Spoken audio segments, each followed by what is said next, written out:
Hello everyone, welcome to Easy to Learn Academy. আজিৰ এই ভিডিঅ'টোত SCRTৰ সোশ্যাল ষ্টাডিজ টেক্সটবুকৰ পৰা কিছুমান ইম্পৰ্টেণ্ট MCQ এই ভিডিঅ'টোত আলোচনা কৰিম।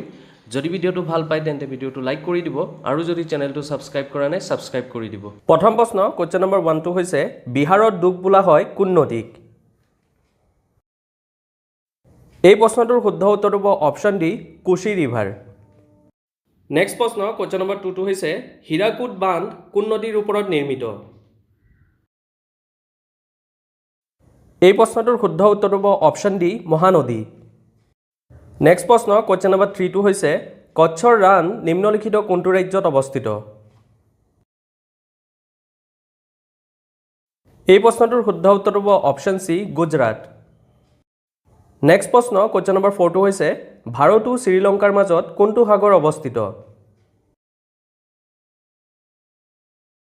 এই প্ৰশ্নটোৰ শুদ্ধ উত্তৰ হ'ব অপচন বি মান্নাৰ। নেক্সট প্ৰশ্ন কোৱেশ্চন নম্বৰ 5 টো হৈছে নিম্নলিখিত কোনটো ৰাজ্যক দেৱতাৰ বাগভূমি বোলা হয়? এই প্ৰশ্নটোৰ শুদ্ধ উত্তৰ হ'ব অপচন ডি উত্তৰাখণ্ড। নেক্সট প্ৰশ্ন কোৱেশ্চন নম্বৰ 6 টো হৈছে তলৰ কোনখন ঠাই দক্ষিণ ভাৰতৰ কাশী নামে পৰিচিত? এই প্ৰশ্নটোৰ শুদ্ধ উত্তৰ হ'ব অপচন ডি মাদুৰাই। নেক্সট প্ৰশ্ন কোৱেশ্চন নম্বৰ 7 টো হৈছে আন্দামান আৰু নিকোবৰ দ্বীপপুঞ্জক পৃথক কৰিছে। এই প্ৰশ্নটোৰ শুদ্ধ উত্তৰ হ'ব option D 10 degree channel. Next প্ৰশ্ন কোৱেশ্চন নম্বৰ 8 টো হৈছে ছোটা নাগপুৰ মালভূমিৰ সৰ্বোচ্চ পাহাৰ হ'ল? এই প্ৰশ্নটোৰ শুদ্ধ উত্তৰ হ'ব অপচন বি পৰেশনাথ।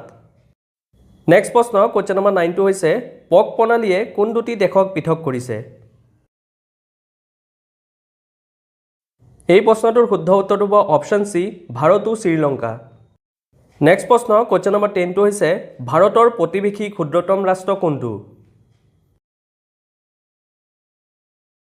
এই প্ৰশ্নটোৰ শুদ্ধ উত্তৰ হ'ব অপচন ডি মালদ্বীপ।